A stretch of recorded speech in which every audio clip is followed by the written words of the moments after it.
suffit de regarder les meilleurs dans chaque domaine, ils font pas d'autre chose. Tu regardes le meilleur plancheur au monde, il fait pas de front, il fait pas d'agilité, il fait que de la planche. J'avais une vision de comment faire, mais une vision biaisée par des progrès exceptionnels que j'avais fait. On fait avancer les meufs par contre, tu vois, les meufs elles continuent à s'entraîner. Elles sont déterres, elles tapent leur tête push-up en Salut à toutes et à tous, bienvenue dans Level Up, un podcast par l'IATNX qui s'adresse à tous les passionnés de street workout, calisthénie et sport de force. Yes, j'ai réussi à faire l'intro sans bugger.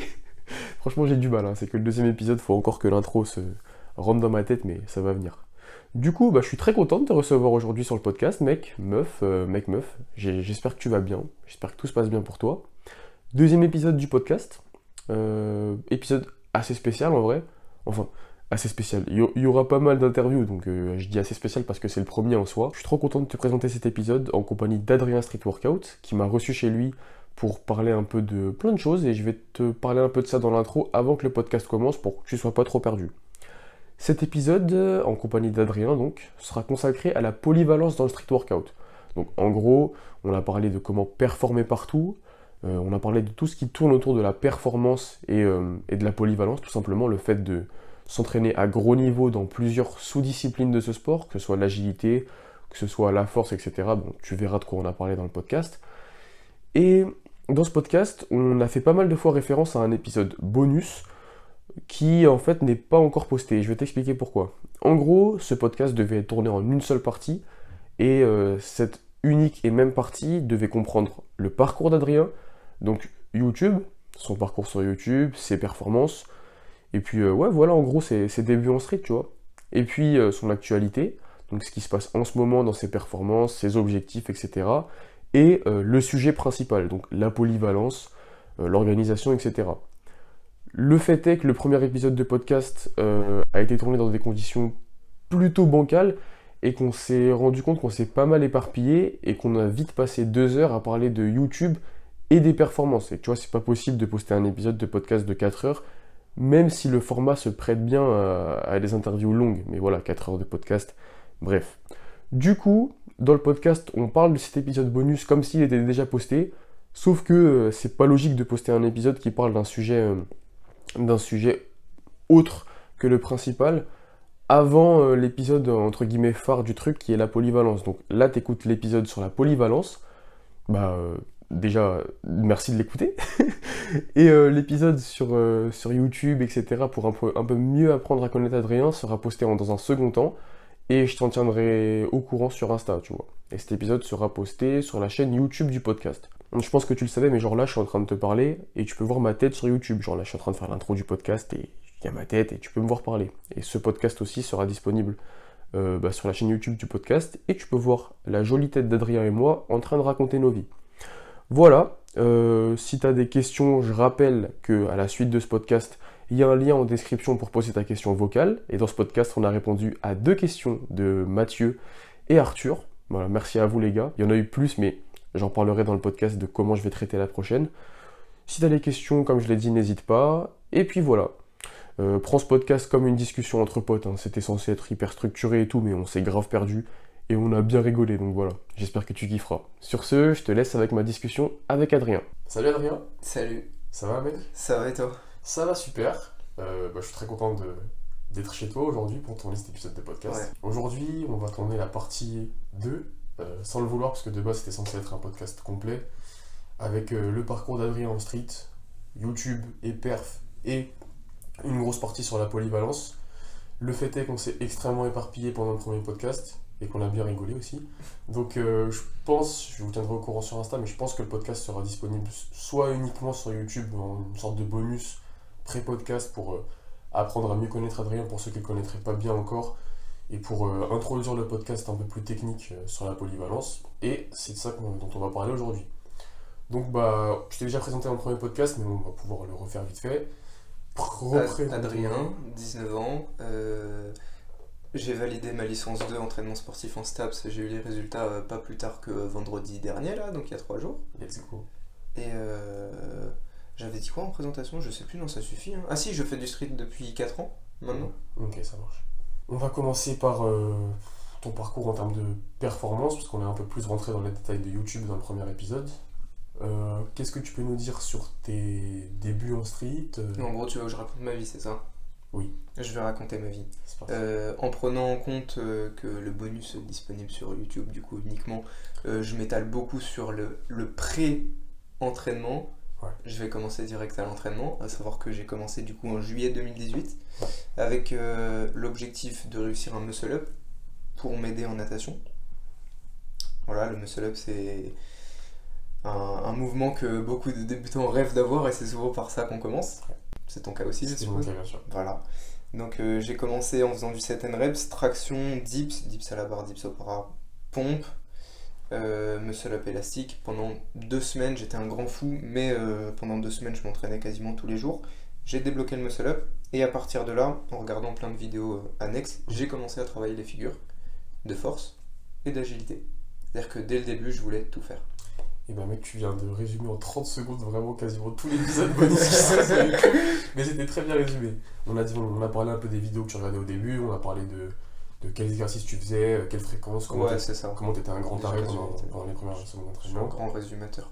Merci. Et en plus, t'as vu, ça rentre bien dans la polyvalence en street, puisque t'as vu, j'ai introduit le fait que dès le début, je voulais sais tout tout. faire. Et ça, c'est une leçon qu'on va Et ça, c'est super, parce que c'est un peu le titre du podcast. T'as vu comment je suis fort? Merci mec d'apporter de la valeur à Oh, mon on est là, on est là. Vas-y, bah, on va commencer par là où tu viens de finir ton résumé, tu vois. On va commencer par le moment où tu as commencé sérieusement à entraîner les figures, je pense. Ouais, c'est quoi la question? Ouais, bah juste, qu'est-ce que tu faisais à ce moment-là? Genre, tu vois, le titre du podcast, c'est la polyvalence. Qu'est-ce que dès le début tu faisais? Genre, je sais que tu faisais pas mal de choses, mais est-ce que tu peux nous en dire un peu plus sur tes premiers entraînements de Ouais, force? bah déjà, j'ai continué le 7 reps pour m'améliorer en muscle up, Ok. parce que ça restait quand même un objectif principal, et je commençais à tâter un petit peu la force. Et je sais plus, je devais m'entraîner 3 fois par semaine, peut-être, ouais non, 3 fois par semaine avec quelque chose qui ressemblait à du push 7 reps, pull 7 reps et un entraînement figure où j'essayais un petit peu tout. Ok. Je commençais des tuck front lever, des tentas fausse one leg front lever, bassin cassé, L-sit no rep. Tu les tenais bien quand même. Ouais. Tuck planche en vrai au début, ça commençait un petit peu très no rep au début, mais ça s'est très vite amélioré. Ok. Ouais, c'est ça, lean planche, advanced tuck front lever, ce genre de choses. Jusqu'à à peu près 2 mois. Je me souviens que du coup, comme j'ai commencé en début juillet, mes 2 premiers mois d'entraînement c'était l'été. Ok. Donc j'avais tout mon temps pour faire des entraînements et du coup c'était un petit peu l'introduction à mon arrivée dans le street workout, tu vois, où je commence à tester un petit peu tout. Et en septembre à la rentrée, donc la reprise des cours, j'étais en quoi? Je devais être en première. J'étais en première. Donc je rentrais en première et je continuais la natation.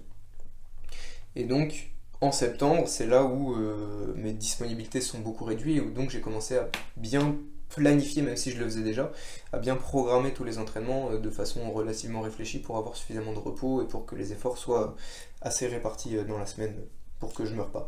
Parce que si je meurs, c'est un petit peu compliqué. Surtout pour faire des vidéos. Ouais.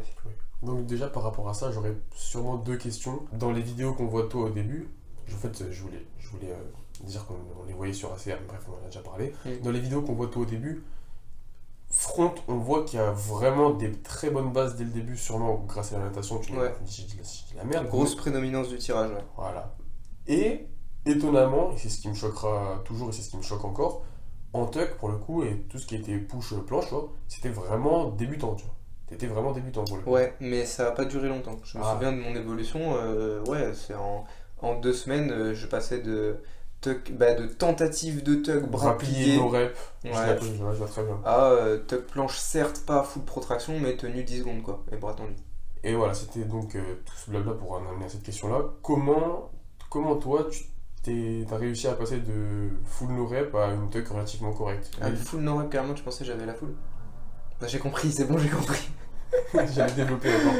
Ouais. Bref, comment t'es passé de cette étape qui en vrai pose pas mal de problèmes à certains, tu vois, rester bloqué. Mais le problème, oui, d'accord, mais c'est pas en soi le résultat que j'ai eu, c'est pas un accomplissement du tout, c'est-à-dire que tu peux considérer ma tuck que j'avais. C'est un micro-accomplissement quand même, tu vois. C'est un micro-accomplissement. Comment j'avais fait Les lignes, ça avait suffi? C'était lean, pseudo push-up, handstand push-up.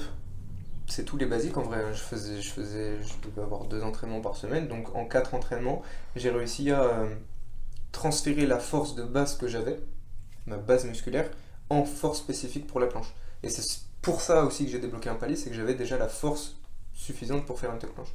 Et que je ne l'avais pas exploité dans cet angle articulaire spécifique. J'allais le dire. Ok, ça marche. Et donc, comment à partir de septembre tu t'es arrangé pour... parce que pour le coup, tu étais vraiment polyvalent dès le début. En plus de la natation, à partir de septembre, tu faisais quoi? Tu faisais planche front? Je faisais planche front et je tentais un petit peu d'agi. Je me souviens qu'à la fin de mes 2 premiers mois, je faisais bascule, turnaround, jump over, jump on the bar, les trucs comme ça. Je commençais à tenter des 3-6, mais 3-6, j'avais énormément du mal. Ok. Énormément de mal. Ouais, t'inquiète. Ouais. T'as le droit de faire des fautes.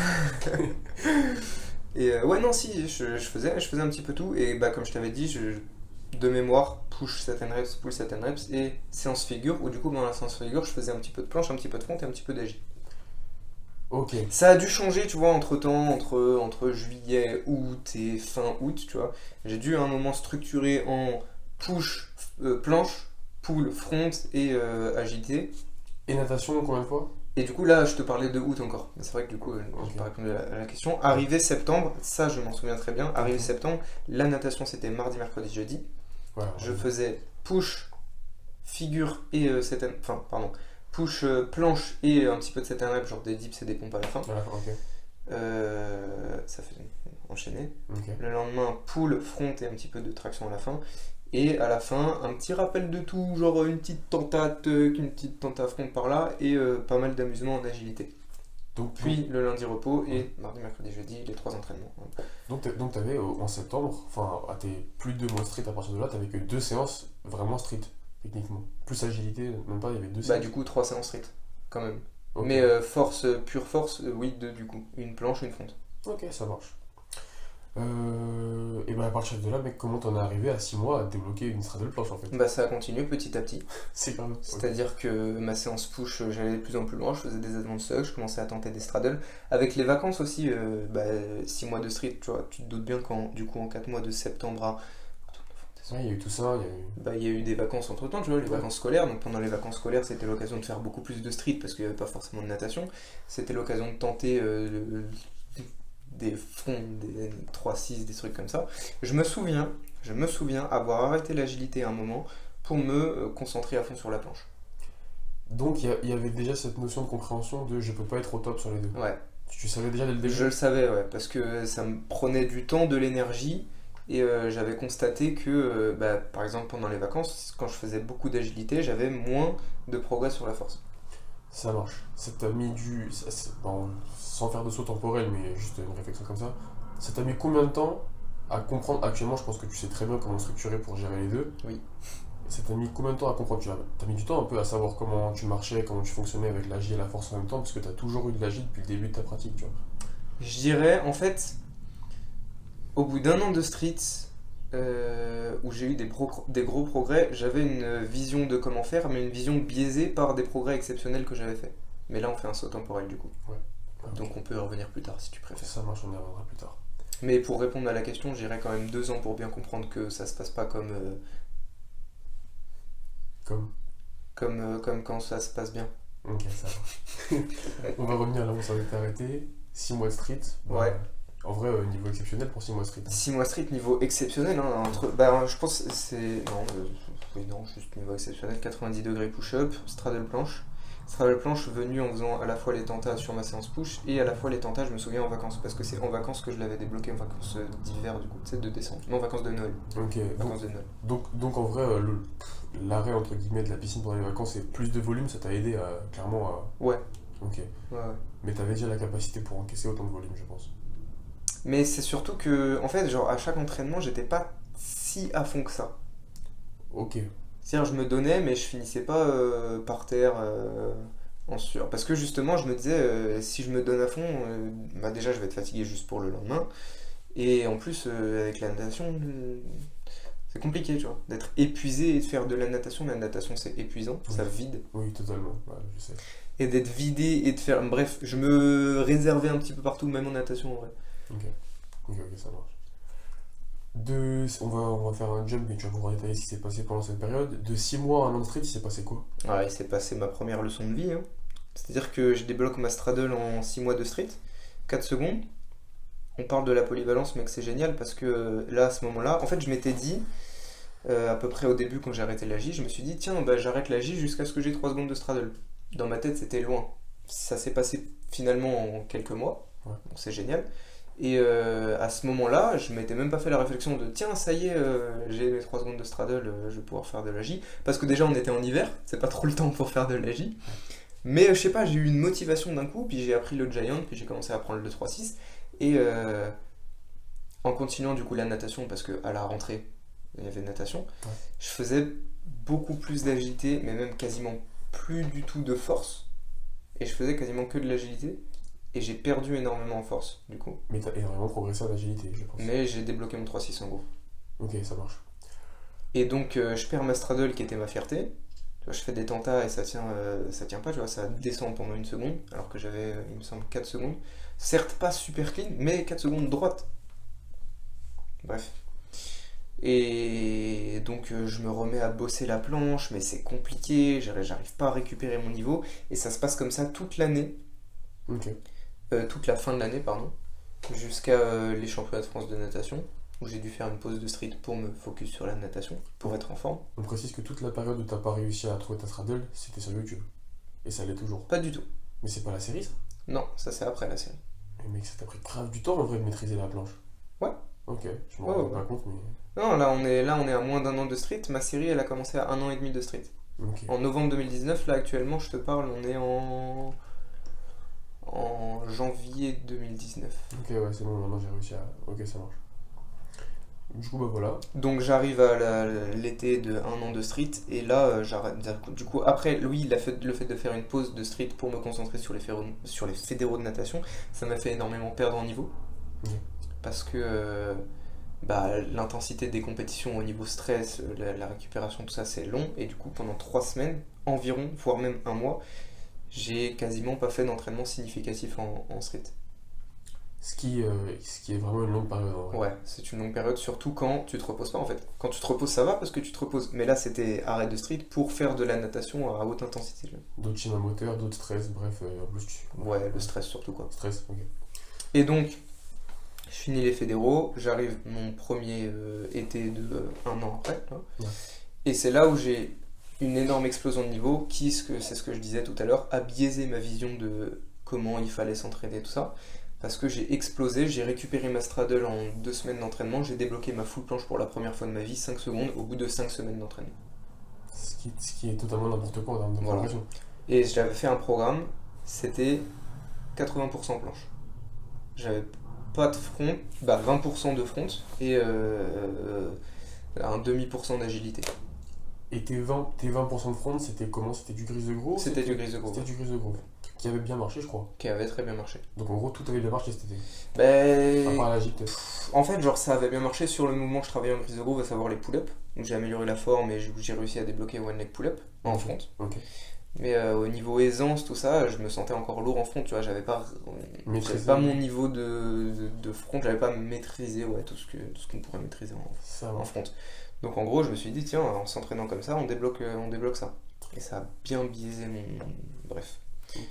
Et c'est ce qui m'a fait aussi comprendre que c'est en se concentrant sur un mouvement qu'on progresse beaucoup plus qu'en Voilà. faisant tout. Ça amène justement une question que je voulais te poser. Déjà, je voulais te poser celle-là en second temps, mais je vais te la poser en premier. Est-ce que tu penses que pour certains mouvements, voire pour tout, tu me dis ton avis, mais est-ce que tu penses que faire du travail quasi exclusivement spécifique, genre 80% focus sur un mouvement, c'est ce qui va permettre d'atteindre des sommets, entre guillemets?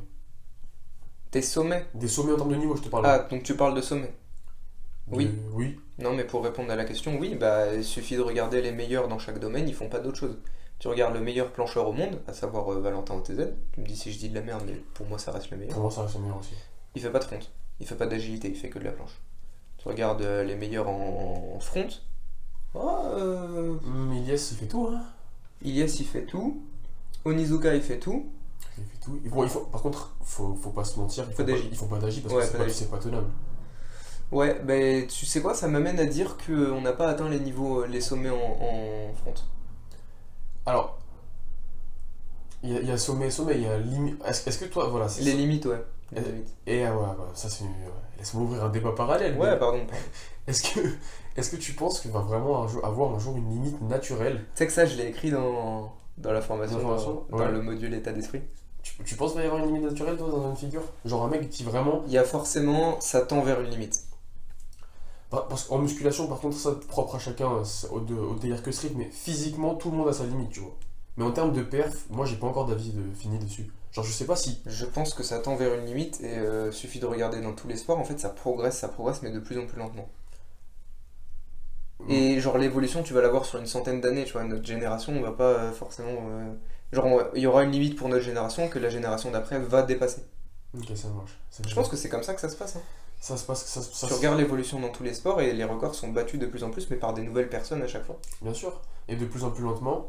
Mais après, faut pas se leurrer, les records qui sont battus actuellement dans les sports mainstream, mec, c'est full dopage. Oui, Faut se le dire. c'est vrai. Voilà, gros Usain Bolt qui fait 9,30 au 100 mètres, il y a un moment, il mangeait pas que des chocs à pic, le frérot. C'est drôle. Enfin, voilà, gros, j'ai envie de te dire, même, il y a un moment, mais des sportifs dans les sports qu'on pratiquait, gros, Michael Phelps, le mec fait 7 Jeux Olympiques, à chaque fois il bat son propre record. Laure Manodou. C'est vrai. La meuf, Non, mais c'est le dopage a sport. permis de dépasser Bien les sûr, limites. bien sûr. Après, on peut se poser la question qui est dopé dans le street. Je ferai un épisode de podcast dessus sans lâcher des noms parce que j'ai pas envie de finir comme Marvel Fitness. Mais voilà, il y a des questions à se poser aussi, tu vois. Pour moi, il y a des questions à se poser. Il y a des mecs, c'est certifié qu'ils le sont pas et qu'ils dépassent leur limite naturellement. Moi, je peux citer qui par exemple? Franchement, Ilyes, pour moi, j'ai aucun doute sur Ilyes, tu vois. Tu citais Magéli aussi. Magéli, j'ai aucun doute sur Magéli, j'ai aucun doute sur Caruso non plus.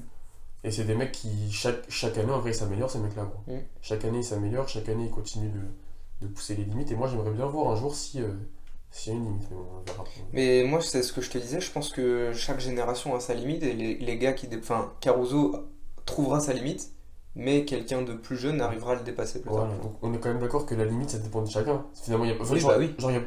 Bah, mais- je veux pas dire il y a une limite globale. Bah, finalement, si on prend le mec le plus fort de la planète et que ce mec a sa limite à lui, C'est vrai. c'est une limite globale, tu vois. C'est une limite globale, mais sa limite globale sera dépassée par un nouveau. Mais tu peux, en période temporelle, oui, tu prends le mec le plus fort, tu prends sa limite à lui, et ce sera la limite globale pour la période.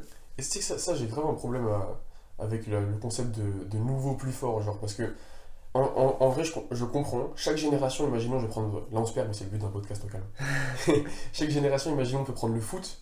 Chaque génération, il y avait un crack qui était vraiment le meilleur joueur. Tous les mecs, tu t'écoutes les plus vieux, ils vont dire Pelé, c'était le plus fort, on fera jamais mieux. Puis arrive Maradona. Maradona, c'était le plus fort, là, on peut pas faire mieux. Puis arrive Messi. Putain, Messi, on peut pas faire mieux. Et moi, je me dis, mais mec, jusqu'où ça va aller, tu vois. Et en street, je sais pas. Je sais pas si on pourra toujours faire Mais mieux. moi, parce je que- globalise avec les autres sports en vrai, parce que Mais tu regardes les autres sports, tu regardes les records d'il y a 100 ans et tu regardes les records d'aujourd'hui. Ouais, Ah bon. Bah, l'être humain, en vrai, l'être humain évolue. Mais Bah, tu regardes les performances de force en gymnastique il y a 100 ans. Oui, mec, ça puait la merde. Hein. Bah ouais, Ça mais peut- pour eux, c'était leur meilleur niveau. Tu sais qu'il y a pas longtemps, encore un quatrième débat parallèle ouvert, mais je suis allé revoir les Jeux Olympiques de Londres en 1908 en gymnastique. La tête de homme, j'ai le niveau C'est pour aller en rigolo, ouais. demi-finale. Ils sont trop nuls. Gros, le bout où aux Jeux Olympiques, il fait des fronts de presse et une montée en force. Ouais, non mais...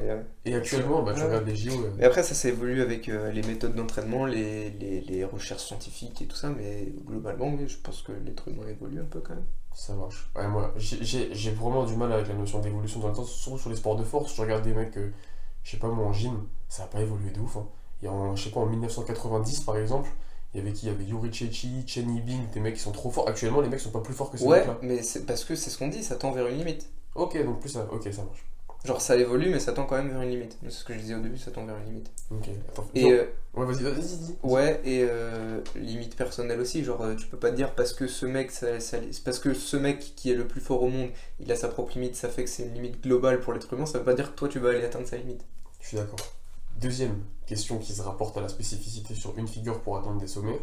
Est-ce que tu penses pas que les blessures sont inévitables quand tu dépasses un certain focus sur une figure? Genre quand tu... Si tu fais toujours la même chose, tu te blesses. Même ça, si- c'est ouais, même classique si c'est dans bien fait, tout. bien sûr. Ouais, c'est classique dans tout, si tu fais toujours la même chose, tu te blesses. Et en particulier, on peut le dire, ça c'est des mecs comme... j'allais dire Matt de la fumée. Matt Brent. Matt Parce qu'il va sûrement nous écouter en vrai. En vrai, Sacré délire avec ton nom. il est trop drôle son blaze. Bref. Parce qu'on dit Matt Braise, bon bref. On était déglingués. Bref, Matt en avait parlé dans un podcast. Genre, le fait de faire une figure comme le front, par exemple, ça permet de beaucoup plus spam. Matt de la fumée. Eh, c'est trop drôle, Matt de la fumée, vraiment. Ça restera à jamais gravé dans ma mémoire. Bref, je vais revenir sérieux. Le fait de faire du front et de spam, c'était déjà arrivé de spam le front parce que t'étais moins fort en planche pendant une certaine période et genre de faire 80% de front dans tes entraînements parce que tu décollais. Tu te blesses 100 fois moins qu'en planche parce que les groupes musculaires sont plus petits en planche, genre ton deltoïde antérieur c'est tout mini, genre ton dentelé c'est des petits groupes musculaires, tu vois. En front, je pense qu'il y a Plus moyen de se il y a plus moyen de spammer et d'être spécifique, je pense. Mec, il y a 100 000 mecs. Par exemple, tu peux pas spammer le Hefesto. Gros. Oui, c'est vrai. Tu peux pas spammer. Même Maltese, tu peux pas spammer.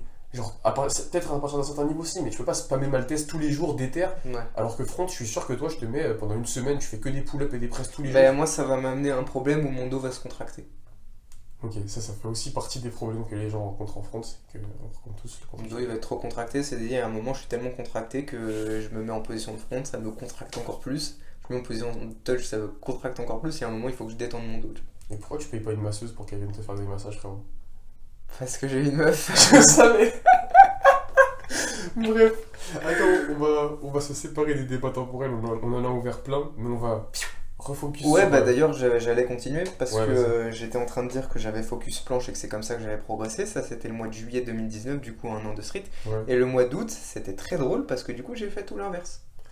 C'est-à-dire tout l'inverse. C'est-à-dire que j'ai recommencé à tout bosser et j'ai commencé à apprendre le FSTO. Et ça a marché? Et j'ai appris le FSTO, oui, mais du coup, j'ai encore réduit mes progrès en planche et j'ai même commencé à régresser en planche. Parce que j'amène d'autres éléments dans mes entraînements et du coup, je progresse moins dans d'autres éléments. Et j'étais tellement focus sur, ok, bah, j'ai fait ça, ça a marché, si je continue, ça va marcher, que je me rendais pas compte qu'en fait, non, ça avait marché parce que les conditions étaient réunies pour que ça marche. Tu dormais bien, tu mangeais bien, t'étais déter, t'étais en vacances, zéro stress, quoi. Voilà. Ok, ça marche. Tu débloques les festos, mais tu perds un peu de niveau en planche. La période temporelle aussi, à savoir le repos et la capacité que j'avais développée pendant un an à galérer sur ma straddle, j'ai fait du renforcement, tout ça, c'est-à-dire que j'arrivais en été, reposé, renforcé, ça pouvait que marcher, tu vois. Ça, c'est une question que je t'ai pas posée, mais je vais la poser aussi parce qu'elle est hyper intéressante. Est-ce que tu penses que les grosses périodes de stagnation, des grosses périodes où tu sais, il se passe rien de significatif, où t'as pas un décollage de perf, où pendant 6 mois, tu restes à peu près sur les mêmes timings, mais il y a des mini-progrès, tu vois, est-ce que tu penses que c'est obligatoire pour exploser? Ou c'est obligatoire pour n'importe quel pratiquant, et même avec une programmation adéquate, tu vois, tu peux pas l'éviter. Tu peux pas éviter que pendant 6 mois sur une figure, ça va... Bah en fait, tu vas le contourner, le problème. Ok. Parce que bah, c'est comme on disait, si on fait toujours la même chose, on va de 1 stagner et de 2 se blesser. Donc si Mais paradoxe, les plus forts dans le monde font toujours la même chose. eh bah, ils testent des choses. Tu regardes, Valentin il passe aux anneaux de temps en temps. C'est un stimuli différent, effectivement. Ça C'est reste très différent. très, très différent. Ouais, c'est très, très différent. Donc ça lui permet de faire des choses différentes, de débloquer des trucs. Je suis d'accord. Et quand tu regardes un peu ses réels, tu vois que il focus quelque chose par période. En ce moment, je vois beaucoup il fait beaucoup de wide. Wide press, il fait beaucoup de wide press. Donc je suppose qu'il est dans une période wide press. Mais pour Valentin, White, c'est Maltese. Allez. 16ème débat parallèle, qu'est-ce qu'une Maltese? On y répondra à la fin. Mais on n'a pas répondu?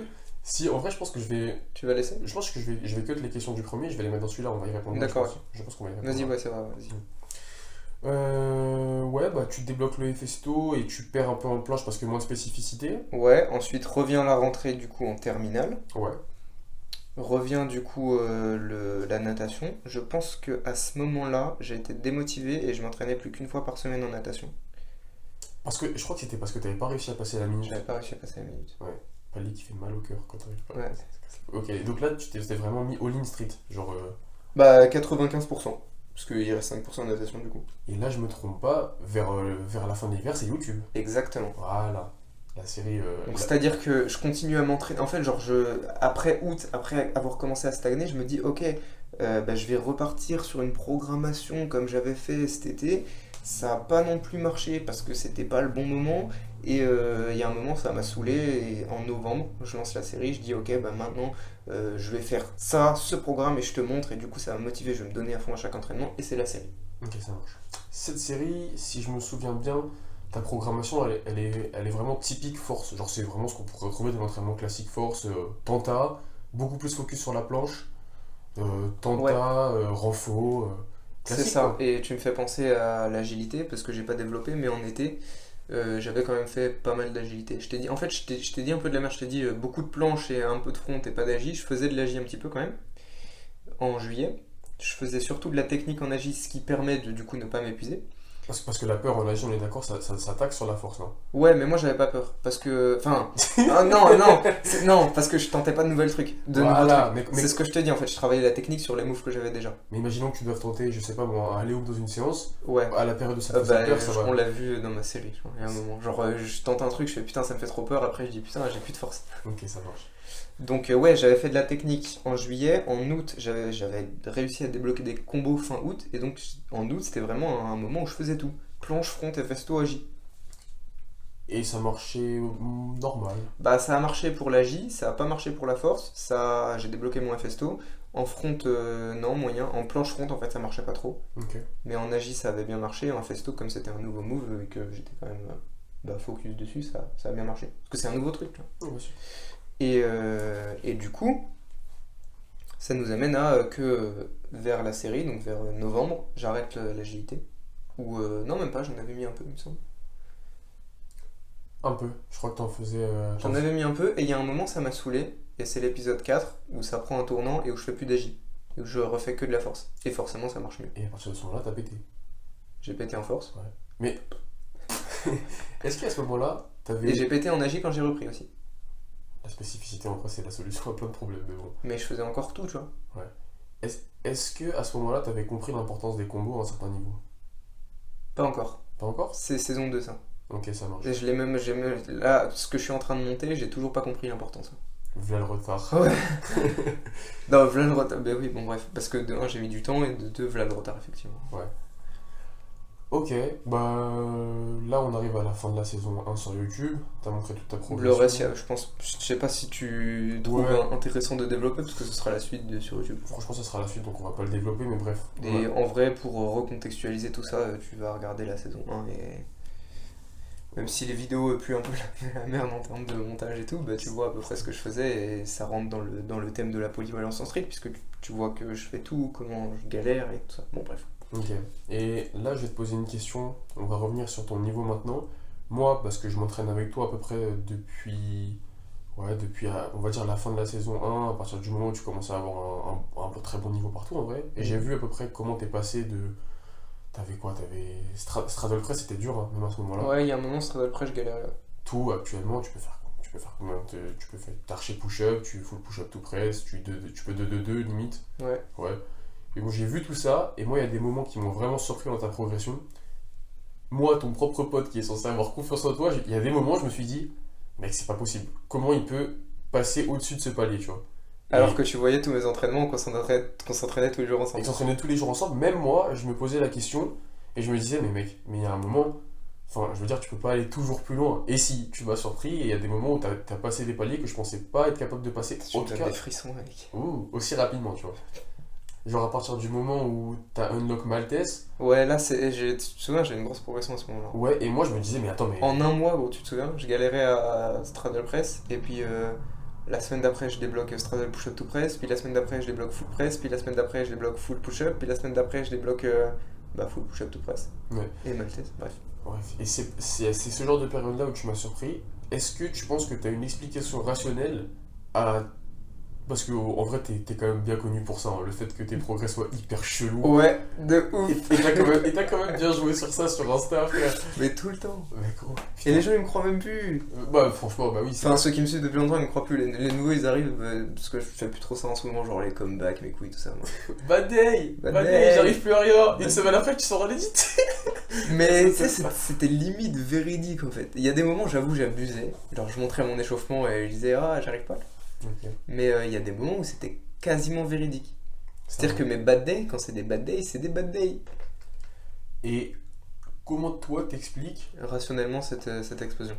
rationnellement, c'est. Parce que t'en as eu plusieurs, ces explosions, aussi fulgurante, tu vois, parce qu'il y a vraiment des moments où ton niveau, pour moi, je pense qu'en un mois et demi, il a pris 25%. Tu vois. Ouais. Com- Généralement, ça a été dû à une période de galère avant et un changement de méthode. Ça marche. Ok, moi c'est Ce qui fait qu'en fait, toutes les conditions sont réunies. au moment où tu changes de méthode et au moment où Ouais. ça marche. Est-ce que tu peux développer ta diète? Attends, j'ajoute un truc Ouais. qui explique la rationalité de ça. C'est que à chaque fois que j'ai fait des énormes level up en force, je faisais pas d'agi. Ok.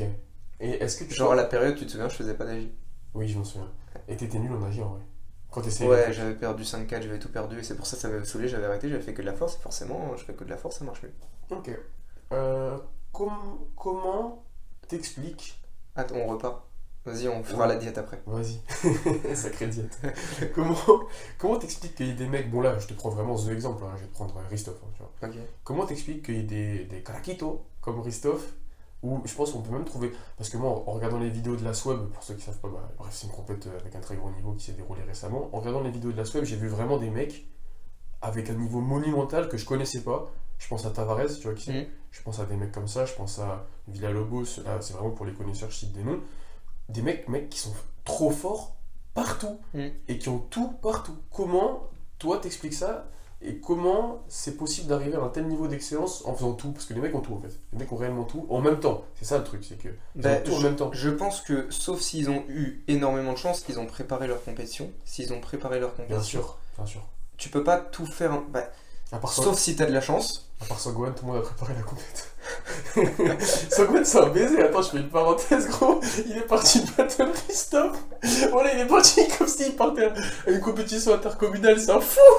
Pourquoi il est parti sans se préparer? Bref, J'ai pas vu, faudrait lui demander. Ouais, mais bref. Mais, tout faire en même temps, c'est très difficile de progresser partout en même temps. Donc je suppose, je connais pas les mecs, je sais pas comment ils s'entraînent. Ouais. Christophe, je le connais pas, je sais pas comment il s'entraîne. Et il peut juste des combos sur Insta, tu peux pas déduire son entraînement à partir de ça. Mais je suppose qu'ils ils augmentent un par un chaque domaine. Ouais. Et que c'est calculé, parce que les compétitions sont annoncées à l'avance, pour que au moment où ils arrivent à la compétition, ils rehaussent les domaines dans lesquels ils étaient un peu moins bons sans perdre les acquis de En leur autre maintenant domaine. ce qu'ils ont acquis pour Voilà, aller en maintenant, ce qui les amène à un niveau global excellent partout. Donc ils sont peut-être pas forcément à leur meilleur niveau partout. partout, bien sûr. Tu vois, tu sais, par exemple, non, mais pas par exemple, mais je sais pas, mais t'arrives à la compète, t'as tout, t'es très bon partout, mais t'es pas forcément au meilleur de ton niveau en planche. Et Ce qui fait que t'arrives, si tu programmes bien, à avoir tout en même temps. bien sûr. Et ça aussi, tu peux t'adapter en fonction des règles des compètes. Si la J ça vaut plus, si ça et tout. Il y a des mecs par exemple comme Scarlus qui s'en bat les couilles d'être fort en front. Tu vois, le mec il est venu à la compète, il a gagné les trois quarts de ses battles parce que c'est un gros bourrin et Il a fait des années il a fait des années avec ses petits doigts sur les anneaux. Tu vois, lui il s'en bat les couilles d'harmoniser son niveau. Et toi, je sais par exemple que c'est un truc que tu voudrais, pas à terme parce que tu le fais déjà, mais c'est hyper important pour toi d'être fort partout. Ouais. Genre tu veux pas qu'on te connaisse par exemple pour le front Ouais. ou la planche. Tu Non, vois. vraiment tout. Ok, bien marche. Ça me fait penser à un truc, parce que ça fait partie de la polyvalence et que c'est un peu d'inclusivité, tu vois, on amène un peu de féminisme dans le podcast. On commence pas à rigoler. Bref, les meufs. Gros, le niveau des meufs monte de ouf. Ouais, en force. En tout. Ouais, en AG aussi. Je t'avoue, j'ai même pas regardé la swap. Ah ouais. Mm. Moi J'ai regardé que le premier tour sur le live, mais ça buguait, donc j'ai pas regardé. Moi j'ai regardé parce qu'il y a une meuf qui est archi forte, comme elle est trop belle, gros. Vraiment. Et Stéphanie, elle est incroyable. Ouais. Elle écoutera jamais ce podcast. Est-ce qu'elle fait de l'AJ? Je crois pas. Un petit peu. Un petit peu. Elle a 3-6, elle doit peut-être avoir 5-4. Bon, déjà, le fait qu'elle soit si belle et si forte en même temps, comment Dieu a pu créer cette créature, je me le demande toujours, tu vois, moi. Je sais que si un jour je la rencontre, je lui propose de se marier direct parce que je laisse pas passer ma chance avec cette créature. Mais bon, bref. Ça Tu parles espagnol? Hola, Maria conmigo. Bon. Non, elle est vraiment trop belle, je te jure, j'en fais des rêves la nuit. Bref, comment t'expliques, ou même pas comment t'expliques, est-ce que tu penses, je le remets dans le contexte d'une meuf qui a moins de masse musculaire qu'un mec, qui a moins de testostérone, et à part si vous êtes des fumés complètement fous et qui vont me prôner la sociologie, bref, les femmes sont aussi fortes que les hommes, bref, vous faites un sport de force, vous le savez très bien, les femmes seront jamais aussi fortes que les hommes en même temps, ça c'est un fait. Est-ce que déjà t'es d'accord avec moi? Tu penses qu'il peut pas y avoir une meuf aussi forte qu'un athlète au même potentiel. Tu veux dire, genre, la meilleure des meufs soit aussi forte que la Voilà, meilleure... oui, Non, bah, au même moment, impossible. ce sera impossible, c'est impossible, il n'y a pas besoin de s'étaler sur le sujet. Mais est-ce que tu penses que le niveau des mecs actuellement, genre, on va dire, on fige le niveau. Je te fige Christophe là. C'est chaud, hein. Genre, je te mets dans un glaçon, dans un frigidaire, je le fais dodo. Pendant genre 200 ans, Christophe il bouge pas. 200... Genre, il parle en bulgare tout seul dans sa tête, dans le frigidaire, tu vois, il bouge, hop, je le laisse dans le frigo, je le fige. On fait avancer les meufs par contre, tu vois, les meufs elles continuent à s'entraîner. Elles sont déterres, elles tapent leur tête push-up en série. Elles sont déterres, tu vois, on arrive en 2200, on casse le glaçon avec une pioche et Christophe il se réveille, tu vois. Et là, il y a des meufs qui sont entraînées pendant 200 ans et lui il a dormi. Est-ce que vraiment, théoriquement, c'est possible que dans 200 ans, avec le concept qu'on a un peu abordé juste avant, l'évolution du sport avec le temps et l'approche des limites naturelles, tu vois, est-ce que c'est possible qu'un jour, une meuf ait le niveau de Christophe, gros? Ça, je me le demande. J'en ai aucune idée, mais je suppose que ça doit être possible. Par exemple, je fais beaucoup de références à natation, parce que natation c'est un sport déjà individuel où ta performance elle est propre à toi. Oui. Tu ne battles pas contre quelqu'un d'autre. Je fais pas du tennis de table, c'est pas l'autre qui envoie la balle. Donc bref, c'est performance individuelle et limite par rapport à soi-même. Tu regardes les records des meufs aujourd'hui par rapport au record des mecs il y a 200 ans. Est-ce que les meufs, je sais même pas, mais je crois que les meufs les battent, non? Ah oui, les meufs les battent. Les meufs les battent. Bah si ça a été possible en natation, pourquoi pas en street workout, tu vois? Ah, moi j'ai une réticence sur ça, parce que les sports de force dépendent énormément du type de fibre que t'as. Ouais, c'est vrai. Et enfin, quand t'es une meuf, biologiquement, des fibres 2B, tu peux pas en avoir un Mais infini, tu regardes, vois. tu regardes les records en sprint. En Ouais. sprint, c'est des fibres de force qui C'est des font. fibres de force aussi, ouais. Mais Et tu regardes les records en sprint des meufs il y a maintenant et des mecs il y a 200 ans, les meufs les battent. cercle vicieux, parce que ça nous amène encore au dopage, elles sont chez Charles, les meufs qui courent Ouais, aussi. c'est Hein. vrai. Donc je sais pas. Bon bah, fais Charles les meufs alors. On déterre Christophe, mais en vrai, même Christophe, on sait pas s'il est chargé ou pas. Mais ça t'en parlera dans ton podcast. Oui, voilà, mais ça. C'est triste de pas savoir, tu vois. Mais bon. Mec, je crois qu'on a quand même bien fait le tour de la polyvalence. Hein. Ouais, tu voulais me parler de nutrition? On va faire. Ah oui, je sais ce que je vais te dire, mais d'abord détaille un peu sur ta diète. Comment? Et ça c'est un mystère aussi, tu vois. On en parlait avec Guigui. Gros, même si tu fais pas 1m90 et que t'es pas une montagne de muscles, t'es quand même bien stock parce que tu fais un sport qui nécessite d'avoir une base musculaire assez importante pour pas s'enculer quand tu t'entraînes, tu vois. Comment Parce que t'arrives? j'aime pas me faire enculer en fait. On va cut ça. En 4 du tout, vas-y dis. Vas-y. Comment? Voilà, c'est pour. On va dire vous êtes les élus, si vous écoutez ça, on s'en fout, on met tout. Bref. Comment t'expliques qu'avec des putains de plats Carrefour, t'arrives à maintenir ta masse musculaire C'est parce que c'est Fleury Michon. et à pas trop te blesser, mec? Parce que tu sais. Mais parce que je mange pas que ça déjà, et parce que toi tu m'as vu sur mes pires jours et t'as globalisé mes pires jours. Oui, c'est vrai. À savoir, réveiller midi, ding. El famoso. En fait, quand tu me fais des. On va expliquer parce qu'ils vont pas Un jour, je lui ai fait un vocal à 13h parce que je venais de me réveiller et il y avait mon petit déj, je me faisais chauffer du lait et donc il y a le micro-ondes qui sonne et je fais ah, c'est mon petit déjeuner et on entend dans le vocal, on entend ding. Et depuis, bah, c'est resté le ding à C'est 13h. resté le ding, ouais. C'est le petit déj à 13h. Mais du coup, ouais, tu m'as vu sur mes pires jours, à savoir petit déj à 13h avec choc à pic, goûter À 17. à 16h parce que c'est bien le goûter à 16h avec des madeleines et le soir par contre repas normal ou pas, non, c'est repas normal. Si, j'aime quand le même. soir. Ouais. Mais non, mais en fait, dans une journée normale, je me lève, je prends mon petit déj. Bon, toujours les chocs à pic. Ouais. Mais bref, c'est pas grave, il y a du lait, c'est bien le lait. Calcium. Ouais, bah ouais, de ouf. Le midi, à la limite, plat Carrefour et puis un fruit, tu vois. Ouais. Bon, c'est quand même assez rare le fruit, c'est plutôt les compotes Carrefour. Mais tu sais que, mec. Attends, je continue. Vas-y, je dirai ce que je voulais dire après, mais ça me trépanne, vraiment, vas-y. Mais en vrai, je pense que mon apport calorique est suffisant et. Ah ouais? Bah, je Bah, pense. oui, en fait. Parce qu'avec ça, plus. Bon, après, c'est pas. En fait, on peut parler de quantité. Je pense que quantité c'est bon, mais qualité, il y a peut-être des problèmes. Là, il y a peut-être des Il y a problèmes peut-être de de l'optimisation. qualité. D'accord. Mais. Ça, bon, après, le goûter c'est souvent de la merde. Mais le soir, quand même, en général, bon, je suis encore chez mes parents et c'est ma mère qui fait à manger. Ça reste quand même des grosses portions parce que j'ai fait justement des demandes de maman, j'ai faim. Ouais. Je m'entraîne, j'ai faim. Et elle me fait des bons trucs, tu Ok, vois. ok. Donc c'est ce qui, je pense, en globalité, avec des plats Fleury Michon divers et variés, de un peu tout, ça me permet de manger un petit peu tout, en qualité pas forcément les meilleurs, tu vois, ça reste du Nutri-Score B. T'as pas intérêt à faire un e-book sur la nutrition, on va tirer dessus. Mais en fait, non, vas-y, nutrition, j'ai les connaissances théoriques, mais j'ai jamais appliqué. parce que j'ai eu les cours, tu vois. Genre, je sais quel pourcentage de lipides, glucides, de Ouais. protéines il faut, mais j'ai jamais compté mes calories, je me suis jamais dit, tiens, bah, il y a 25 grammes de protéines dans ce plat, alors j'en suis à 15%, il faut encore que je mange, tu vois, jamais fait ça. Ça marche. Mais à contrario, le sommeil, t'es un fou furieux. Et t'as raison de l'être. Ouais, mais je fais pas exprès. C'est-à-dire, j'ai juste besoin de beaucoup de sommeil, je vais me coucher, je me réveille à 13h, je fais pas exprès, t'as vu? Ok, t'as juste naturellement besoin Ouais. et tu vas te coucher quand ton corps te le demande. Ouais, bon, des fois j'abuse un peu, mais en général, ouais. Oui, ok, ça marche. Et ça, c'est un truc que je voulais dire, mec, j'ai l'impression que les mecs qui galèrent le plus, on fait attention à notre bouffe, et les mecs qui s'en battent les couilles, vous êtes trop forts. Ouais, ouais. Mais après, on en avait discuté même. Ouais. La nutrition, c'est à la fois le concept le plus simple et le plus dur, puisque c'est le plus simple parce qu'il suffit de manger plein de trucs pour avoir un apport de un peu partout et manger équilibré. Ouais, Et c'est le plus dur quand tu veux chercher à optimiser, à calculer dans tous les sens. bien sûr. Moi, j'essaie de manger un peu de tout, tu vois. Ça marche. Et j'ai arrêté les Kinder Bueno d'ailleurs. Et c'est une grande avancée. Petite Tu question. sais, j'ai des fruits dans la corbeille. Ouais, je sais, j'ai vu. J'en mange au moins un par semaine. Petite question que je voulais te poser. Est-ce que, parce qu'on on en a parlé vite fait dans l'épisode bonus, c'est la 4ème fois que je fais la promo, mais c'est pas grave.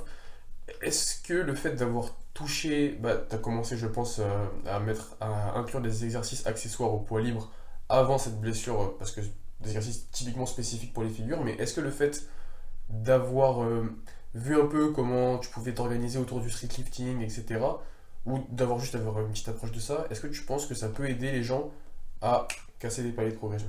Oui. Oui? D'accord. C'est tout? Bah oui. D'accord.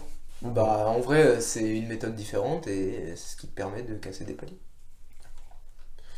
Ça marche. En vrai, on a. Mais t'as pas spécifié la blessure, j'ai eu du temps à comprendre, mais tu parles de ma chute. Bien ça. sûr, Et ouais. que du coup j'ai dû m'arrêter et que j'ai repris en testant le street lifting. Mec, en vrai, on est dans les temps de ouf. Tu veux faire la question? Franchement, je suis chaud. Vas-y. 1 heure de podcast, c'est magnifique. Ouais, c'est cool. Et on va commencer par la première question d'Arthur. Salut Adrien, j'avais une petite question à te poser justement. En ce qui concerne la planche, j'ai vu que tu avais un assez bon niveau, on va dire, mais il y a un truc qui m'interroge, c'est-à-dire que tu arrives à faire planche push-up et les planches press, tu arrives à les faire aussi, mais il y a un truc qui m'étonne, c'est que tu as la maltaise bras très écartés, genre vraiment tu as un airplane, tu vois. Airplane, tu l'as vraiment bras écartés et tenu assez longtemps. Mais ce qui m'étonne, c'est que ta force de poussée, elle est un peu insuffisante pour faire une maltaise aussi belle que tu as fait. Ce qui, j'aimerais bien savoir, c'est par rapport à l'élément de maltaise, et Daylong et Livan, OTZ, ils en ont beaucoup parlé. Est-ce que pour toi, la maltaise, c'est plus du push ou est-ce que c'est plus du pull? Tu vois, la maltaise, l'airplane, est-ce que pour toi, l'airplane, c'est plus du push ou du pull? Parce que je m'étais interrogé là-dessus et parce que je vois que ta force de poussée, elle est un peu insuffisante pour tenir une maltaise. Si la maltaise, elle serait plus du push, tu vois, beaucoup trop de push. Parce que moi, j'ai vu que tu avais un bon tirage. Donc, je voudrais savoir si la maltaise, c'est plus du push ou du pull. On enchaîne. Ouais, direct, on C'est giga intéressant comme question. C'est même plutôt le développement de la question qui est plus intéressant que la question. Ouais. Ouais. Mais c'est super C'est très intéressant. intéressant. On va parler encore une fois spécificité. La maltaise, c'est pas du tout pareil que les planches et les fronts. Et du coup, je suppose que tu compares mon niveau en planche avec celui de, par exemple, Daylong, qui est chaud et qui enchaîne plein de push-up et plein de press, ou celui de Valentin OTZ, ou celui de Livan, ou celui de tous ceux qui font la maltaise. C'est différent, c'est pas le même angle, c'est même pas les mêmes muscles. À préciser que c'est pas le même angle avec ta définition. Bon, Ah alors, oui, il faut le préciser parce je que. t'en prie. Non, mais c'est. Non, mais vas-y, dis-moi tout de ton e-book. Ça n'a rien à voir. Dans mon e-book, je parle juste des implications musculaires. Est-ce que ça change? Ah oui, ça répond à push et pull. Mais ça répond à push et pull, mais ça répond pas. Et justement, c'est là que je veux que tu interviennes. C'est toi en particulier, ta définition de maltaise est pas la même que la majorité des gens. Ah oui, tu veux parler entre wide et maltaise. Bah oui, parce que. Tu veux pas que je réponde à la question et après on fait ça? Mais est-ce que tu peux répondre à la question sans définir la différence dans ta tête à toi entre wide et maltaise? Parce que si lui il pense. Ah oui, si ouais. lui il pense maltaise wide et toi tu vas parler pour maltaise. Non, mais parce qu'il me parle de airplane. Il me dit t'as un airplay Ok. alors que t'as pas. Ok, vas-y, Je sais pas vas-y. ce qu'il parle. Parce que pour moi, Maltese, c'est quand on est aligné. Il n'y a pas de airplane, big wide, tout ça. Tu vois, pour moi, ça n'existe pas parce que j'arrivais pas, moi, à mettre des limites précises entre une wide et une big wide et une Maltese. Donc je me suis dit, et ça, ce qui a toujours été le cas pour moi, Maltese c'est aligné. Voilà, c'est comme ça depuis la nuit des temps. Airplane c'est un surnom de la Maltese, Maltese c'est aligné. Tu veux enchaîner? Ouais, j'allais juste dire que je suis peut-être influencé parce que je traîne avec toi, mais pour moi c'est totalement logique aussi. Et ça l'est encore plus quand je me fie aux définitions de gym. Il y a 3 figures comme ça sur lesquelles on peut avoir des débats. Et bizarrement, tout le monde s'accorde à dire que pour la croix inversée, c'est clean quand c'est aligné.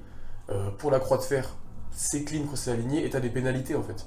T'as Ouais, des pénalités c'est pas aligné. quand c'est pas aligné. Après, bon, on fait du street, on est considéré comme des no-reps par les gymnastes. Nous, on s'en bat les couilles, on veut être rep, donc aligné. Tu vois, moi, je pense Ben, comme ça. pour moi c'est ça. Pour moi une Maltese c'est aligné. Tout ce qui est pas aligné c'est wide et tout ce qui est écart, épaule, enfin bref, c'est planche. Tu vois. Bref.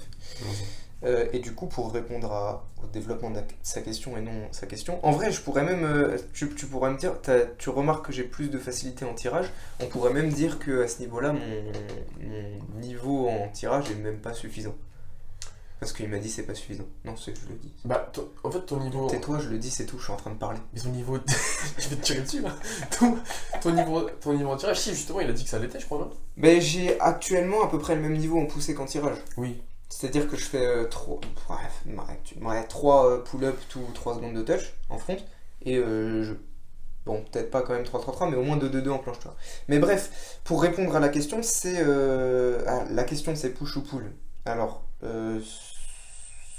selon ma perception de la chose en tant que ressenti personnel d'athlète, c'est entre les deux. À savoir que quand je vais être plus bas. Quand mes épaules vont être plus bas que les poignets, je vais avoir l'impression de tirer, et quand mes épaules vont être au-dessus, je vais avoir l'impression de pousser. Et je précise aussi que 1 millimètre, ça change énormément la difficulté de la figure. 1 millimètre, j'abuse peut-être, mais genre vraiment 1 centimètre. Les épaules, si elles sont 1 centimètre au-dessus des poignets, vraiment, ça va être 2 fois plus dur pour moi que les épaules alignées. J'ai fait les tests. Quand j'ai ne serait-ce qu'une largeur d'épaule au-dessus de mon poignet, je tiens 5 secondes, je me mets aligné, je tombe. C'est tout. C'est aussi simple que ça. Maltese, c'est dur. Voilà. Ça marche. Et J'ai mon point de vue après, fini. ouais. Et c'est spécifique, du coup, parce que tu as un angle de poussée qui est très différent de celui de la planche, où la planche, tu as ton bras devant toi et tu pousses vers le haut, alors que la Maltese, tu as ton bras sur le côté et tu pousses vers l'avant. Donc c'est 2 angles différents, 2 choses différentes. Et il y a des athlètes qui sont plus à l'aise en Maltese qu'en planche, ils le disent eux-mêmes. Onizuka, je crois, m'avait dit maintenant qu'il fait beaucoup de Maltese, il est beaucoup plus à l'aise en Maltese qu'en planche.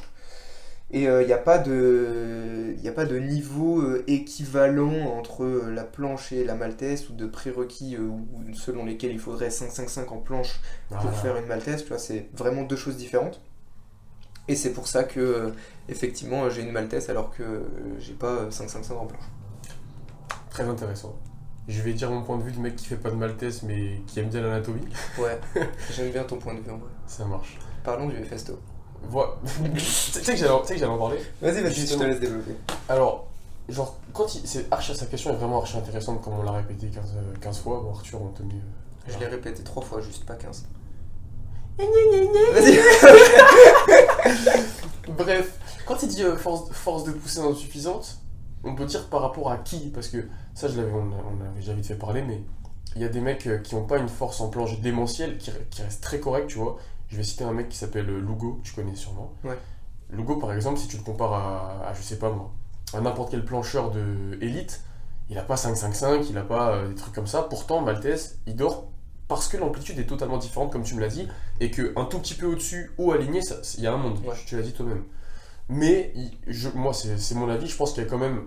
C'est même pas des prérequis, c'est limite des obligations. Genre, tu vas jamais voir un mec qui Maltese qui a pas de full suppi ou qui a pas d'Hefesto. Tu me dis si je dis de la merde, mais généralement quand tu Maltese, Oui. t'as une full suppi et t'as un Hefesto.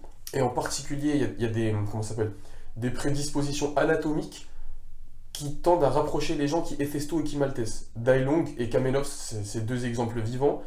Ces mecs-là, par la taille de leur segment et par la disposition buste, tronc et jambes, sont avantagés pour Maltese et Hefesto. Après, est-ce que Maltese c'est du push ou pull selon moi? Adrien, quand il a dit j'ai l'impression de tirer, c'est que t'as l'impression d'être en dessous, genre, je sais pas si tu vois ce que je veux dire. T'as l'impression Je d'être. suis en dessous et je tire. Voilà. Et ça en revient à est-ce que tirer au street, c'est rapprocher ton corps pendant la partie concentrique, ou c'est l'éloigner. Ça, pour moi, j'en ai parlé dans... C'est un des points de vue. Ouais, Un c'est, des ça, trois. ça c'est un des, entre guillemets, un des 3 critères qu'on peut prendre en compte sur tirage ou poussé. Moi, mon point de vue, je l'ai développé dans l'ebook totalement gratuitement, waouh, incroyable, que vous pouvez trouver en description de toutes mes vidéos YouTube et de ce podcast. Selon moi, et je vais faire le parallèle avec la Victo après, parce que pour moi, la Victo, c'est l'équivalent de la Maltese en poule. Selon moi, ça reste push, puisque l'implication musculaire ne change pas, il y a juste une différence d'amplitude. Genre, c'est exactement comme si dire, c'est vraiment, mec, c'est exactement pareil. Genre, t'es en Victo sous la barre, et au moment où tu passes au-dessus, ça devient de la poussée. Pour moi, ça n'a aucune cohérence. Oui. Pour moi, ça n'a aucune cohérence, et c'est juste l'amplitude qui est différente, donc tu sens des trucs différents. Genre, c'est comme si, mec, c'est pareil que les festos. Genre, t'es en semi-planche, et au moment où tu passes un tout petit peu en dessus, ça deviendrait du tirage. Pour moi, ça n'a aucune cohérence, mais par contre, en termes de ressenti, je comprends totalement que ça change de ouf, puisque en fonction de l'amplitude d'un mouvement, tu peux avoir des ressentis totalement différents. Après, peut-être qu'un jour, j'aurai le niveau de force De de la toute Maltese, façon, c'est je très dirais, simple. Vous allez voir le e-book disponible où?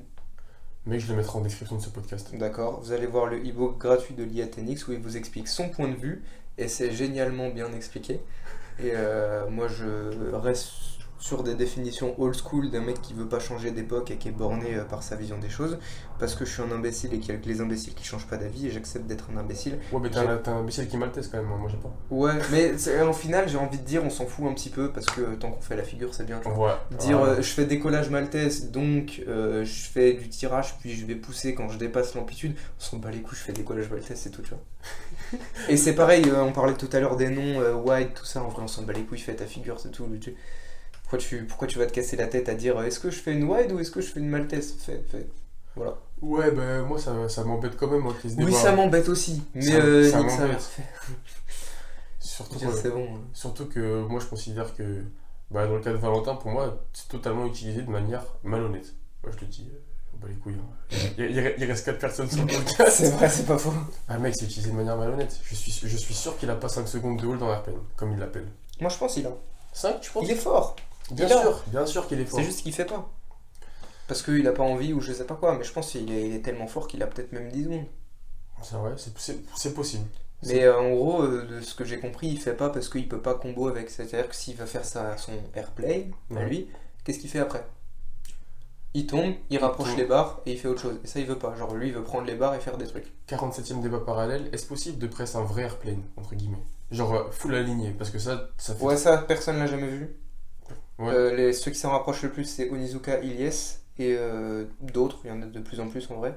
Ils sont toujours au-dessus. Et comme je l'ai dit, la différence est tellement énorme entre Surtout en presse. une largeur d'épaule, même en tout, En tout. ne serait-ce qu'en hold, alors imagine en presse. Ouais. La différence est tellement énorme. Je l'ai dit, je hold 5 secondes avec ne serait-ce qu'un angle au lieu de 180 degrés, je suis à 170 degrés. Je tiens 5 secondes au lieu de 0 secondes quand je suis aligné, tu vois. Donc est-ce que c'est possible? Je pense que oui. Ok. Mais tu penses qu'il va falloir encore un petit peu de temps pour que ça Ouais. ça marche? Est-ce que tu penses que tu seras le premier à la faire? Non. Non? Bah les gens sont trop avancés. Oh. Ok. En 18ème débat parallèle, est-ce que tu penses que actuellement t'es en retard par rapport à l'élite mondiale? Ouais, de ouf. Ouais, Mais je sais que je vais rattraper. ça marche, je sais aussi. Ouais. T'inquiète. Je pense qu'on va passer à la deuxième question. D'ailleurs, je tiens à préciser, je pense que je l'aurais dit dans l'intro de ce podcast, mais la question, sur les 3 questions que j'ai reçues, il y a une question d'Étienne. Big up Étienne déjà, merci à toi. Et ce sera l'épisode suivant d'ailleurs. Ça sera consacré vraiment à cette question. Je n'en dis pas plus, vous verrez. Tac. Et là, Tu peux appuyer sur l'entrée, je pense que c'est bon. Ouais, Ouais. nickel. Je lance la question de Mathieu. C'est parti. Donc salut Adrien et Liane. Donc moi ma question ça serait quel conseil vous donnerez à quelqu'un qui commence à avoir une base de force en un muscle up slow, une dizaine de muscle up tout ça, et qui voudrait commencer au statique ou continuer à progresser? Pour vous quels seraient les meilleurs conseils? Réponse générale, t'as une idée de ce qu'on pourrait répondre? C'est quoi ces conseils pour quelqu'un qui a muscle up et qui veut commencer la Ouais, force? qui veut commencer la force. Bah tu travailles la planche et le front parce que c'est ce qui va te permettre de progresser dans tout le reste puisque c'est les 2 grandes figures qui vont recruter le plus de muscles et qui vont avoir le plus de transfert sur le reste. Donc tu travailles planche et front et c'est déjà un bon conseil de travailler planche et front. Ouais. Et Après ça dépend de tes objectifs, tu vois, si tu veux faire que de la planche, bah fais que de la planche. Et après, je sais pas moi, commence doucement et commence par les basiques et prends ton temps et bon courage. pour moi, si je peux rajouter au fait de commencer par plancher front, c'est, selon moi en tout cas, pour ceux qui galèrent, de déjà maîtriser back lever ou montée en force. Avant, parce que je sais que je l'ai expérimenté. Ouais, pour moi, ce serait en parallèle. Voilà, pour les mecs. En fait, en parallèle avec les vrais basiques, tu vois. Genre, tu vas faire des lignes et pendant ce temps, tu vas bosser ton back lever. Tu vois, tu vas pas directement faire des tucks. Ok, bah ok. Bah voilà, c'est ce que je voulais dire, mais j'ai pas réussi à la formuler correctement. En gros, avant de commencer le spécifique planche progression, si t'en es à faire des basiques de renfort pour la planche, genre des lignes et des tuck push-up, à ce moment-là, si tu veux apprendre back lever et monter en force, pour moi, c'est un très bon moment. Mais, à mon sens, c'est très compliqué d'arriver en plein apprentissage de la planche à tout mêler, à part si t'as des prédispositions phénoménales ou que t'es un crack. Et le deuxième truc que je pourrais recommander, bien évidemment en faisant de la planche et du front, parce que c'est ce que tout le monde veut apprendre, c'est de pas délaisser les basiques. Genre, même si je sais pas, tu transitionnes de la tuck à l'advanced tuck, gros, continue à faire des dips. Que ce soit en cycle, que ce soit en fin d'entraînement ou que ce soit par petite période de l'année, continue à faire des dips, continue à faire les tractions, continue à faire des pompes, jusqu'à ce que vraiment t'en ressentes plus le besoin. Mais pour moi, faut pas lâcher ça avant un bon bout de temps. Voilà. Je pense qu'à partir de straddle planche et de Voilà. full front press, tu peux Oui, commencer à t'en délaisser. Totalement. Là, je suis totalement Parce d'accord. qu'il y a plein de. Il y a. À l'époque, quand je commençais sur Insta et je faisais des petites boîtes à questions, on me demandait si je faisais encore du set and reps. À ce moment-là, j'avais déjà la straddle et je disais non, j'en fais plus, tu vois. Mais c'est vrai qu'au début, j'en ai pas mal fait. Mec, c'était cool ce podcast. Ouais, c'est fini là? Bah en vrai, on a tout traité, Génial! on a tout fait one shot, On est trop fort! on n'a pas trop rigolé comme au premier. Ah, de ouf! Franchement, mec, j'ai bien kiffé. Hein. Ah, moi j'attendais une petite question un peu spéciale. Mais mec, heureusement que tu me le rappelles. J'ai une question à te poser. Ouais, dis-moi tout. En gros, ce podcast, je l'ai lancé en grande partie parce que je suis un giga auditeur de podcast et que depuis, entre guillemets, mon aventure YouTube, ouais, j'ai même pas fait 10 vidéos tellement je suis un branleur. Et depuis que je fais du street, tu vois, le street ça va, entre guillemets, et j'en avais parlé avec un abonné qui s'appelle Johan. Big up à toi, Johan. Ouais, big up, ouais. Johan, c'est vraiment un bon. J'en avais parlé avec lui, mais. D'ailleurs, t'aurais dû venir, c'était quand? C'était à Nanterre, je crois, où il y avait tout le monde? Non, je sais plus. Oui, c'était à Nanterre. Troca. Troca, il était là, Nanterre, il était là. Ouais, c'était à Nanterre. Aujourd'hui, on va à Nanterre, après. Ah oui, c'est vrai. On va bien s'entraîner, ça va être cool. J'aurais Bref, peut-être pu l'annoncer en story en vrai. tranquille, on s'entraîne, Nick. chill, Nick. Bref, j'en avais parlé Oui, avec lui et quelques autres personnes. Il y a beaucoup de streeteux adeptes de dev perso, parce que les mecs qu'on suivait dans le street au tout début, genre les Eric et les Elio, sont à fond dedans. Et bref, tout ça pour dire que j'ai écouté un max de podcasts, et qu'il y a un podcast qui en ce moment m'inspire de ouf, c'est le podcast de Grégoire Dossier, je pense que tu connais pas. Non. Mais je pense qu'il y en a qui connaissent le podcast de Grégoire Dossier dans ceux qui écouteront ce podcast. Et il pose une question à la fin de ses podcasts, qui est archi intéressante et que je vais refaçonner à ma sauce. Lui, il demande à ses interlocuteurs et aux invités qui viennent, quelle est la dernière chose qui leur a fait peur. Et moi, je vais tourner le truc un peu plus globalement. C'est quoi le truc qui te fait le plus peur, mec? Ah bah c'est mourir. Ah, t'as peur de la mort? Bah c'est chiant un peu. Genre c'est le truc qui te fait peur. Bah en fait genre... C'est pas un truc que je vais penser tout le temps, mais bah, depuis ma chute, je crois que je t'avais envoyé des vocaux de mes ressentis, je re-regardais mes vidéos où je faisais des giants, et je me dis, imagine à ce moment-là, j'avais fait le giant que j'avais fait à la Street Workhouse. Je serais mort parce que à la Street Workhouse j'ai pu tomber sur du plat. Si j'avais fait le giant par exemple dans mon jardin, je tombais pile sur le coin de la terrasse et ma tête sur le coin de la terrasse, ça fait du steak haché. Je pense qu'on va rester sur la bourse. Mec, tu sais que. Ouais, il est quoi, 1h05, vas-y, on peut encore un peu Perdre ma étaler. meuf? Perdre ta meuf, ça fait peur aussi? Ah bah ouais. Ouais, je comprends totalement. Bah ouais. T'as plus peur de mourir ou perdre ta meuf? C'est un Bah mourir c'est un peu chiant en fait. Oui. Donc si je meurs je perds aussi ma meuf tu vois.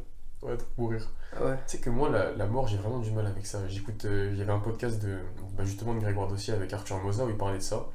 Et tu vois qui c'est Arthur Moza, Oui, je pense. oui. Ouais. Arthur Moza, Quand il, même, merci. ouais.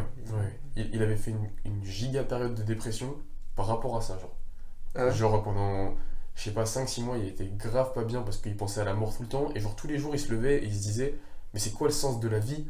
Si genre là je me déterre tous les jours, je me lève tôt, je fais ci, je fais ça. Si mon enveloppe corporelle va se désintégrer en se faisant manger par des fourmis et que je vais mourir en fait. Ouais. Et moi je comprends totalement ça et je te cache pas que la mort c'est un des trucs qui me fait le plus peur Moi aussi. j'ai archi faim là. T'as faim? Ouais. T'es un fou de m'avoir coupé dans ce que je disais. Ah, j'adore faire ça. Ouais, vas-y, dis. Bref, ouais, la mort c'est un truc qui me fait flipper sa mère gros. Et pourtant je suis croyant. C'est trop bizarre. Ouais, je sais pas. Sinon, je sais pas qu'est-ce qui me fait peur. Bref, faudrait que je lise des livres sur le sujet, je sais plus quel livre. parler de ça. C'est vrai que vaut mieux pas mourir, en général.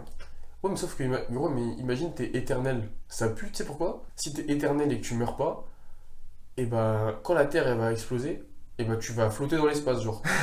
Bah oui, tu vas errer à l'infini, et en plus, J'ai des images, c'est des mêmes qui font bah ouais, genre, si tu flottes à l'infini, et puis toute la misère du monde, tu vas la connaître. Oui. Non, mais moi, ce que je disais, c'est pas faut mieux éviter de mourir tout court, c'est vaut mieux éviter de mourir, genre là maintenant, tu vois. Imagine, il y a un avion, il se crache sur la maison, c'est trop relou, on va pas pouvoir sortir le podcast. Ouais, c'est vrai. En plus, on habite à côté. Ah, faut pas dire, c'est vrai. Ah oui. En vrai, tout le monde sait qu'on habite à côté de l'aéroport d'Orly, mais. Et par contre, s'il y en a vraiment qui sont restés jusque-là, vous êtes des grands tartés, ou alors. Écrit, ils peuvent pas écrire sur Spotify. Mec, si, on peut écrire des reviews. Voilà, c'est ça que je voulais dire. Alors, un petit instant promo parce que ça fait plaisir. Et d'ailleurs, gros merci à tous ceux qui ont pris le temps. Il y a une quinzaine de reviews dès le premier podcast. Pas de reviews, mais de 5 étoiles. Ça m'aide 5 de ouf. étoiles sur ce podcast, s'il vous plaît. Oui, pas 4,5, pas mettez 5 s'il vous plaît. Et puis ceux qui peuvent me faire des retours sur Insta ou des retours à Adrien, let's Ouais. go. Et bah sur ce, je suis très content d'avoir fait ce podcast avec toi, mec. Ouais, pareil. Tout pareil. Tout pareil. Non, mais en vrai, c'était super cool. Là, c'était très cool. Voilà, merci Génial. merci beaucoup à tous les détraqués qui sont restés jusque-là. Parce qu'il faut vraiment être fou pour nous écouter parler pendant 1h10. Et ouais, big up, gros bisous, prenez soin de vous. Et on se retrouve pour le prochain épisode de podcast. Salut! Salut! Et non, pas encore salut finalement, parce que j'ai la outro du podcast à faire. Et donc voilà, je suis très content. Merci à toi d'être resté jusqu'à la fin, ça me fait trop plaisir. J'espère que tu auras pu tirer quelque chose de cette discussion. Bon, comme tu l'as vu, c'était du giga freestyle, hein. On s'est tapé des grosses barres, on a bien rigolé. Mais mine de rien, on a quand même abordé des sujets assez intéressants et qui peuvent aider pas mal de monde, je pense. Que ce soit sur la programmation, sur la spécificité, les blessures, plein de choses. On a vraiment traité des sujets très cool. Voilà, je suis trop content que cette première interview se soit passée comme ça. Comme je te l'ai dit, je te tiendrai au courant sur Insta de la sortie de l'épisode bonus pour mieux apprendre à connaître Adrien, parce qu'en vrai, depuis le temps qu'il est sur YouTube, je crois pas qu'il ait dit toutes ces informations, donc t'inquiète, tu vas en apprendre dans l'épisode bonus. Voilà, comme je l'ai dit précédemment en finissant le podcast avec Adrien, c'est un projet qui me tient extrêmement à cœur, que j'essaye de faire en parallèle des vidéos YouTube. Déjà que c'est compliqué de faire des vidéos YouTube en temps et en heure. Donc voilà, 5 étoiles, ça me ferait extrêmement plaisir. Et si tu peux partager le podcast en story Insta par exemple, ça aide de ouf parce qu'il n'y a pas d'algorithme comme sur YouTube. Et pour faire monter le podcast, c'est très compliqué, tu vois. Genre, faire monter un podcast, c'est bouche à oreille, partage sur Instagram. Voilà, c'est une des meilleures façons de me soutenir en ce moment. Si t'es resté jusqu'ici, il y a un très très gros projet qui arrive dans la semaine, là où semaine ou dans 2 semaines, t'en seras tenu au courant sur YouTube. Je vais commencer à teaser ça gentiment sur Instagram. Et voilà, j'en dis pas plus. Tiens-toi prêt parce que c'est du lourd, mon pote. Tiens-toi prêt. J'en dis pas plus. J'espère que t'as kiffé. Sur ce, je te fais plein de bisous. Porte-toi bien. Prends soin de toi. C'était Liad et Adrien. Et je te donne rendez-vous pour le prochain épisode de podcast où je vais répondre à la question d'Étienne. Voilà.